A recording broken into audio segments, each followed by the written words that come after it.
નમસ્કાર સારસ્વત મિત્રો, નિર્મલ અકાદમીમાં આપનું હાર્દિક સ્વાગત છે. નિર્મલ ઈ લર્નિંગ સેવા અંતર્ગત આજે આપણે સુદૃઢીકરણ કૌશલ્ય વિશે સમજ પ્રાપ્ત કરીશું. આ કોઈ ગાઈડ કે અંતિમ સ્વરૂપ નથી. આ માત્ર અમારો અનુભવજન્ય અભિનવ પ્રયાસ માત્ર છે. અમને ચોક્કસ વિશ્વાસ અને ખાતરી છે આ માધ્યમ થકી અમે આપને સુદૃઢીકરણ કૌશલ્ય સમજવામાં અચૂક મદદગાર સાબિત થઈશું. દોસ્તો, આપણે સૌ જાણીએ છીએ કે શિક્ષણ એ દ્વિધ્રુવી પ્રક્રિયા છે. શિક્ષણ કાર્ય દરમિયાન વર્ગ વ્યવહાર અંતર્ગત શિક્ષક અને વિદ્યાર્થી વચ્ચે વિચારોનું આદાન પ્રદાન થતું હોય છે. શિક્ષક અને વિદ્યાર્થી વચ્ચે અનેકવિધ વર્તનો થતા હોય છે. શિક્ષક વિદ્યાર્થીઓને વર્ગ અધ્યયનમાં તેમના હકારાત્મક વર્તન રજૂઆતના સંદર્ભમાં સમર્થન આપે છે. પરિણામે વિદ્યાર્થીઓ વધુ ને વધુ શિક્ષણ પ્રત્યે અભિમુખ બનતા જાય છે. શિક્ષકના એ હકારાત્મક પ્રતિચારને કારણે વિદ્યાર્થીઓ રસપૂર્વક અધ્યયનલક્ષી પ્રવૃત્તિઓમાં જોડાયેલા રહે છે. બીજી તરફ જો આમ ન કરવામાં આવે અને વિદ્યાર્થીઓના હકારાત્મક વર્તન પ્રત્યે શિક્ષક દ્વારા દુર્લક્ષ સેવવામાં આવે અથવા શિક્ષક દ્વારા તેમને હળધૂત કરી તેમને ઉતારી પાડવામાં આવે તો વિદ્યાર્થીઓ હતોત્સાહ થઈ વર્ગ શિક્ષણની પ્રવૃત્તિઓથી અળગા રહે છે. આ બંને પ્રકારની પરિસ્થિતિ પાછળ શિક્ષક દ્વારા મળતા સુધડકો જવાબદાર હોય છે. જો શિક્ષક વિદ્યાર્થીને હકારાત્મક સુધડક આપશે અને તેમના વિચારોને સમર્થન આપશે તો વિદ્યાર્થીઓ વર્ગ શિક્ષણમાં જોડાયેલા રહેશે. અને જો તેમના તરફ એ દુર્લક્ષિતા સેવશે તો વિદ્યાર્થીઓ વર્ગ શિક્ષણથી અળગા રહેશે. એનો મતલબ એ થયો કે અસરકારક શિક્ષણ કાર્ય થશે નહીં. શિક્ષકે આમ અસરકારક શિક્ષણ કાર્ય કરવા માટે અસરકારક સુધડકો આપવા જ રહ્યા. આમ અસરકારક સુધડકો આપવાનું કૌશલ્ય હસ્તગત કરવું રહ્યું. તો હવે આપણે આ સુધડક શું છે અને સુદૃઢીકરણ કૌશલ્યમાં કેવી રીતે કુશળતા પ્રાપ્ત કરી શકાય તે વિશે અભ્યાસ કરીએ. તેમાં સૌપ્રથમ આપણે સુદૃઢીકરણ કૌશલ્યની સંકલ્પના સમજી લઈએ. મિત્રો, સુદૃઢીકરણ એટલે વર્ગ શિક્ષણ દરમિયાન વિદ્યાર્થીને વધુમાં વધુ પ્રોત્સાહિત કરવાની સાથે સાથે તે હતોત્સાહ ન થાય તેવા વર્તનો ઉપર કાબુ મેળવવો એટલે સુદૃઢીકરણ કૌશલ્ય કહેવાય. આ સુદૃઢીકરણ કૌશલ્યની સંકલ્પના જોઈ તે પ્રમાણે સુદૃઢકોના મુખ્ય બે પ્રકાર છે: હકારાત્મક સુદૃઢક અને નકારાત્મક સુદૃઢક. હકારાત્મક સુદૃઢકોના મુખ્ય બે પેટા પ્રકાર છે: હકારાત્મક શાબ્દિક સુદૃઢક અને હકારાત્મક અશાબ્દિક સુદૃઢક. એવી રીતે નકારાત્મક સુદૃઢકના પણ બે પેટા પ્રકાર પડે છે: નકારાત્મક શાબ્દિક સુદૃઢક અને નકારાત્મક અશાબ્દિક સુદૃઢક. આ સાથે સુદૃઢીકરણ કૌશલ્યમાં એક અન્ય પણ મહત્વની બાબત સમજવાની જરૂર છે, અને એ છે કે સુદૃઢકોનો ખોટો કે અયોગ્ય ઉપયોગ. તો વહાલાઓ, હવે આપણે આ દરેક વિશે વિગતે વિસ્તૃત સમજ પ્રાપ્ત કરી લઈએ. પહેલું છે હકારાત્મક સુદૃઢક. હકારાત્મક સુદૃઢક એટલે કે જે પ્રોત્સાહકોના ઉપયોગ થકી વિદ્યાર્થી અપેક્ષિત વર્તન કરવા તરફ દોરાય અથવા વર્ગ શિક્ષણમાં હકારાત્મક પ્રતિચાર આપે તેવા પ્રોત્સાહકોને હકારાત્મક સુદૃઢક કહે છે. અગાઉ આપણે જોયું તે પ્રમાણે આ હકારાત્મક સુદૃઢકોના બે પેટા પ્રકાર પડે છે: એક હકારાત્મક શાબ્દિક સુદૃઢક અને હકારાત્મક અશાબ્દિક સુદૃઢક. હકારાત્મક શાબ્દિક સુદૃઢક એટલે વિદ્યાર્થીઓને પ્રોત્સાહિત કરવા માટે શિક્ષક જે શબ્દો અથવા પદોનો ઉપયોગ કરે છે તે શબ્દો કે પદોને હકારાત્મક શાબ્દિક સુદૃઢક કહે છે. દાખલા તરીકે, વિદ્યાર્થી શિક્ષકે પૂછેલા પ્રશ્નનો સાચો ઉત્તર આપે છે એટલે શિક્ષક તેના સમર્થનમાં હા, સરસ, બરાબર છે, સાચું છે, વેરી ગુડ, ફાઇન, અચ્છા આવા શબ્દો થકી તેમને નવાજે છે, સમર્થન આપે છે. તો આવા જે શબ્દો છે તે શબ્દોને હકારાત્મક શાબ્દિક સુદૃઢક કહે છે.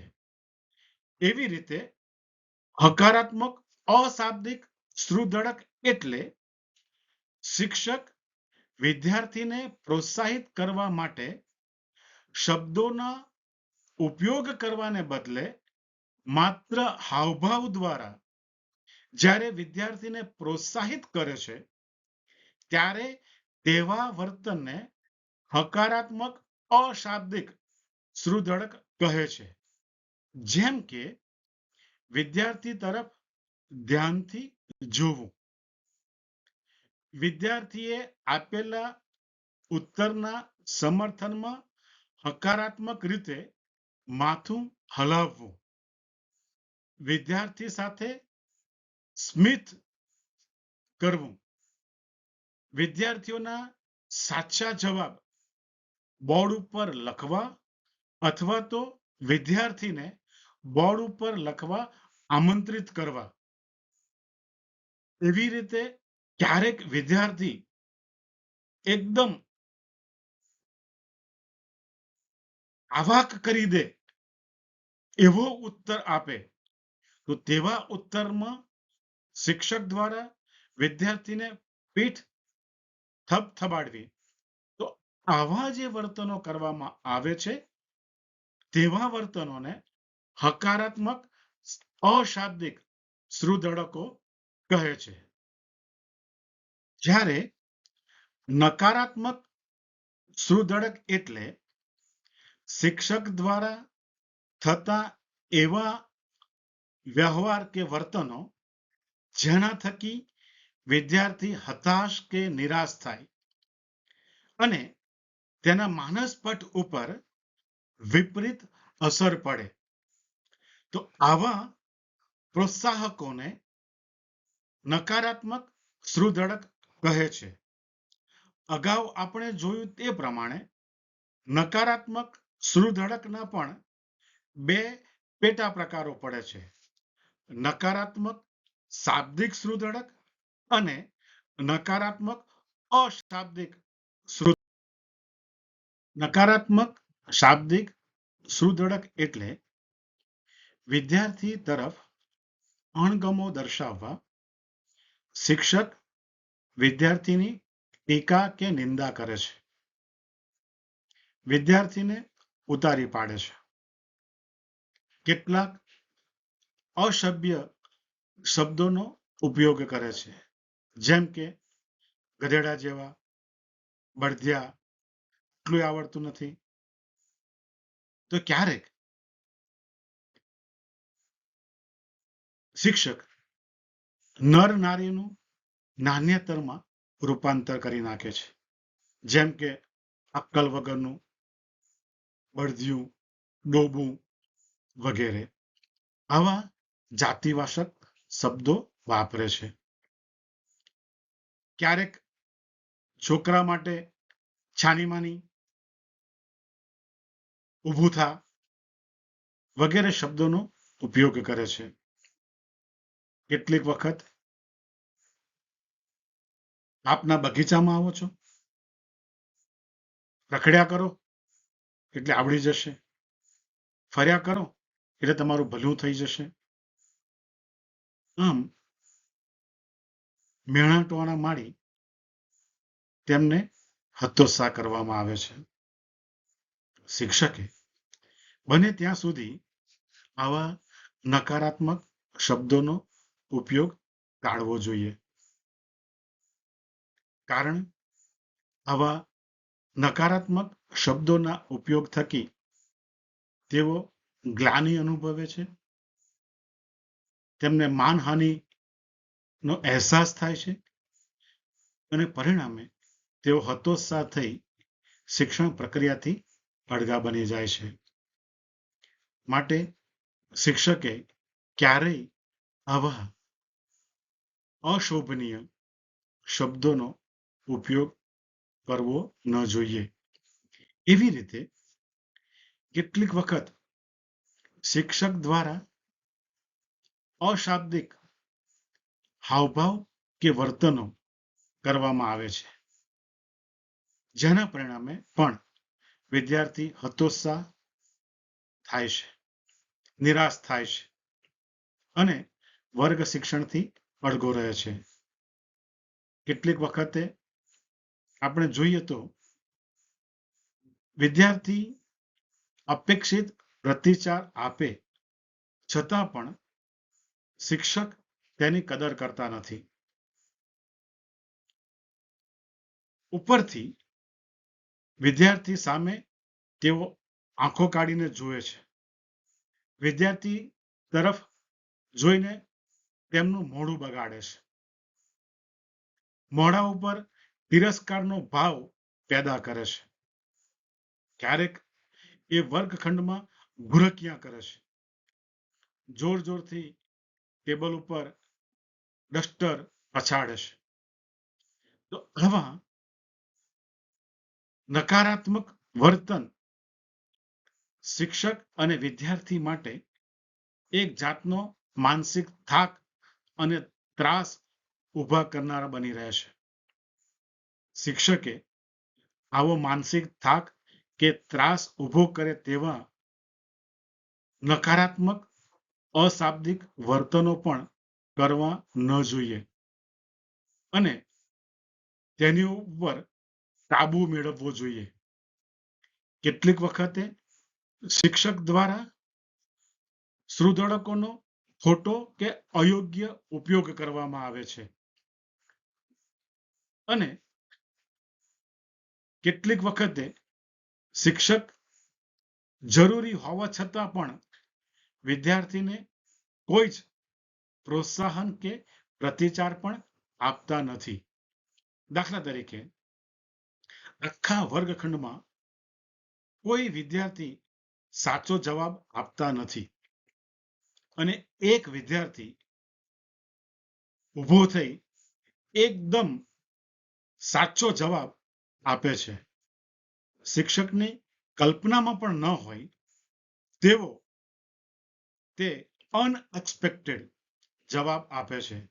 તો આવા સમયે શિક્ષકે એકદમ તેને ફોર્સફુલી સુદૃઢક આપવું જોઈએ. જેમ કે ક્યા બાત હૈ, અરે વાહ, શું વાત છે, આટલો સરસ જવાબ, આમ કહી તેને નવાજવો જોઈએ. પરંતુ આવા સમયે શિક્ષક આવું કરવાને બદલે એકદમ નિરસ થઈને બરાબર છે, બહુ સરસ એમ કહીને એને પ્રતિચાર આપે છે. ખરેખર શિક્ષકે આવું કરવું ન જોઈએ. આમ કરવાથી વિદ્યાર્થી હતોત્સાહ બની જાય છે. તેને થાય છે કે કોઈને જવાબ ન આપ્યો અને મેં જવાબ આપ્યો તો એ સાહેબે મારી કોઈ કદર કરી નહીં.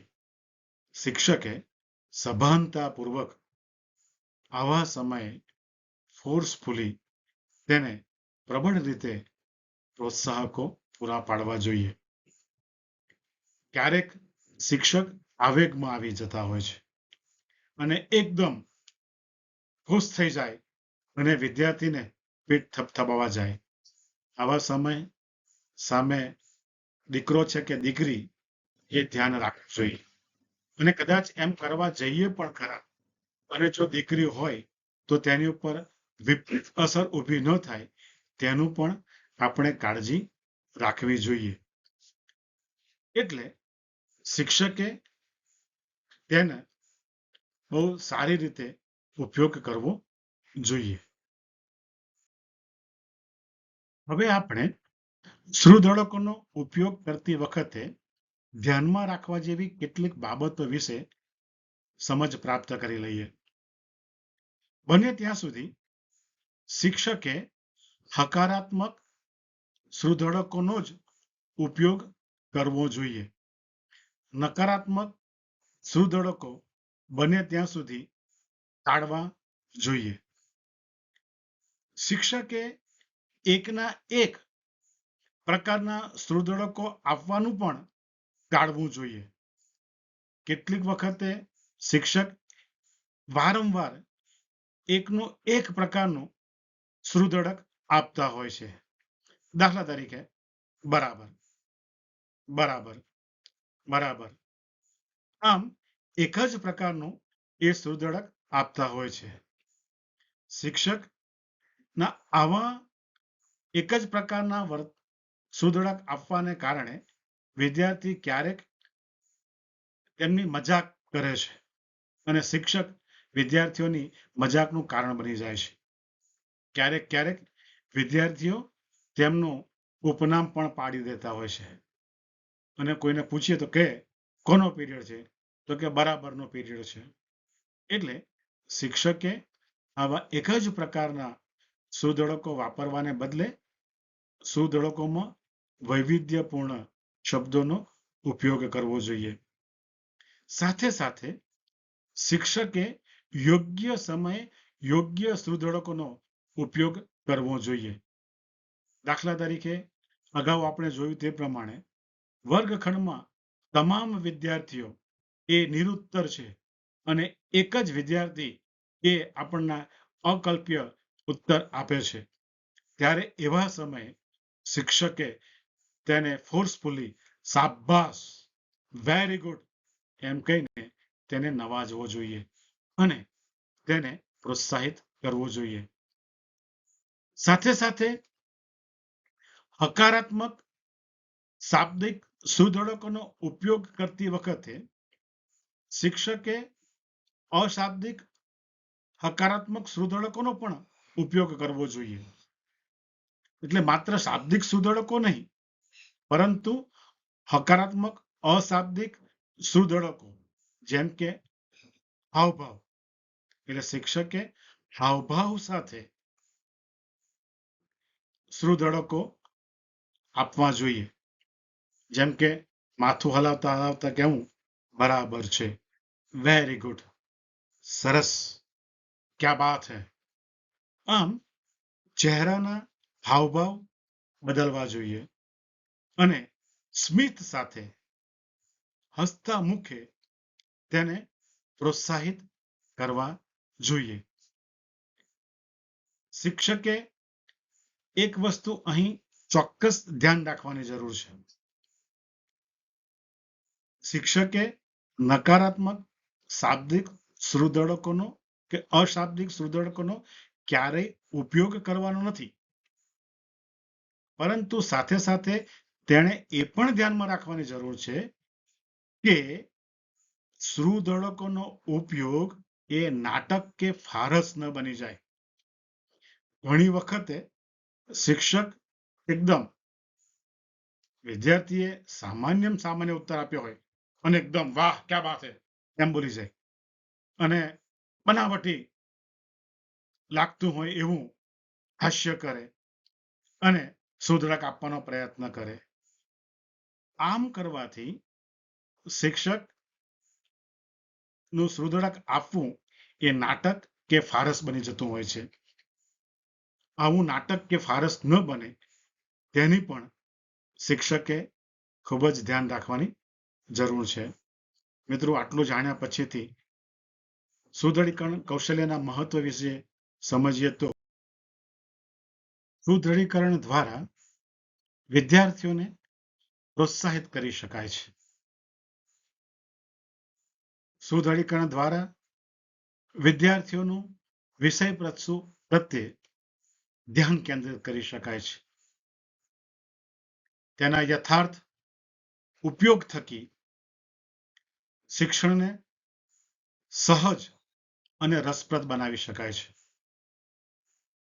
સુદૃઢીકરણના ચોક્કસ યોગ્ય ઉપયોગ દ્વારા વિદ્યાર્થીઓને વર્ગખંડમાં અશિસ્ત કરતા અટકાવી શકાય છે. એટલું જ નહીં, વિદ્યાર્થીઓને પ્રત્યે સાનિધ્ય કેળવી શકાય છે. વિદ્યાર્થીઓ સાથે આત્મીયતા કેળવી શકાય છે. સુદૃઢીકરણના યોગ્ય ઉપયોગ વચ્ચે શિક્ષક અને વિદ્યાર્થી વચ્ચે સુસંવાદિતા ઊભી થાય છે. બીજા શબ્દોમાં કહેવું હોય તો વિદ્યાર્થીઓને રસ લેતા કરી શકાય છે અને અસરકારક શિક્ષણ કાર્ય કરી શકાય છે. ટૂંકમાં સુધડકો એ શિક્ષકના હાથમાં રહેલા એવા હાથવગા સાધનો છે કે જેના થકી શિક્ષક વિદ્યાર્થીને વર્ગ શિક્ષણની પ્રવૃત્તિમાં રસ લેતા કરી શકે છે. તો ચાલો આપણે આવા હકારાત્મક શાબ્દિક અશાબ્દિક સુધડકોનો ઉપયોગ કરીને આપણા વર્ગ શિક્ષણને અસરકારક બનાવીએ. ધન્યવાદ.